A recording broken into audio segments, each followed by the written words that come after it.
Hello and welcome to this week's writing prompt, suitable for writers everywhere, but especially for those who like writing about their life. If you've not been here before, my name is Elizabeth Bezant and I am a writer and a writing coach. And this week's writing prompt comes from my pack of Writing from Life autobiography trigger questions, available at my Etsy store. I will put a link in the description, along with a link to my Skillshare courses should you want to work on your writing. So what's this week's writing prompt? Well, it is write about one of your grandparents or somebody from that generation.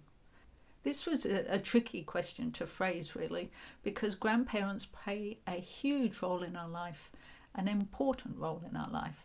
But because of the calamities of war and lifestyle, we don't all have grandparents. Or we do have them, but we don't have the luxury of knowing them. So that was the reason that I included not just grandparents, but somebody from that generation. In my personal life, I only remember one grandma, but I remember her two sisters as well.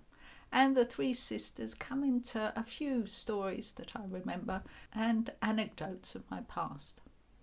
Now, if you're like me, there is the chance that you don't have too many complete stories about a grandparent.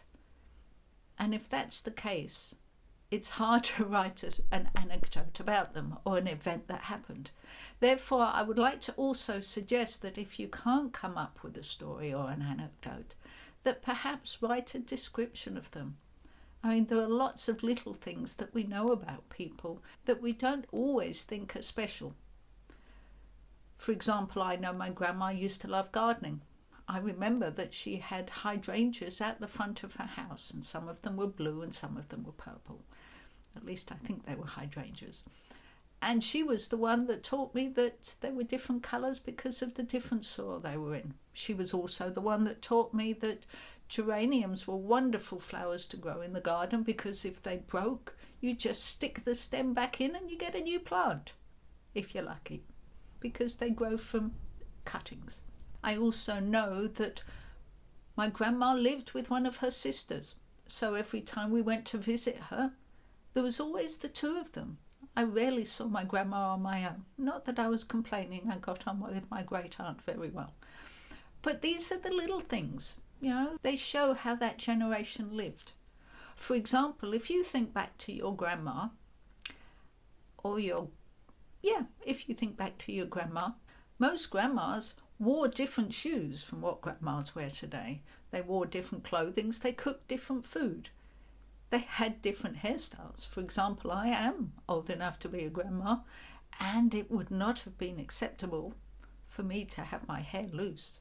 My grandma had plaits for all of her life, all tied up around her head. My great aunt always used to wear her hair in a bun, because that was the way it was done. And that in itself is a reason for recording your memories of those people, because like I say, life was different, expectations were different, and people were different. It's as simple as that. A grandma back then is not the same as a grandma these days. So that is this week's prompt. Write about a grandparent or somebody of that generation. As I said earlier, this prompt comes from my Writing from Life autobiography trigger questions, available in my Etsy store, link below. And of course, there are the Skillshare courses on all kinds of writing skills. The link to those you'll find in the description as well. And that link, of course, will currently get you 2 weeks free on Skillshare to watch as many courses as you would like. And if you'd got this far in this video, please feel free to click the like and subscribe button, because we all know that YouTube loves people liking and subscribing to the videos. So there you have it. That is it for this week. I hope you have fun writing, and I look forward to seeing you next week. Bye.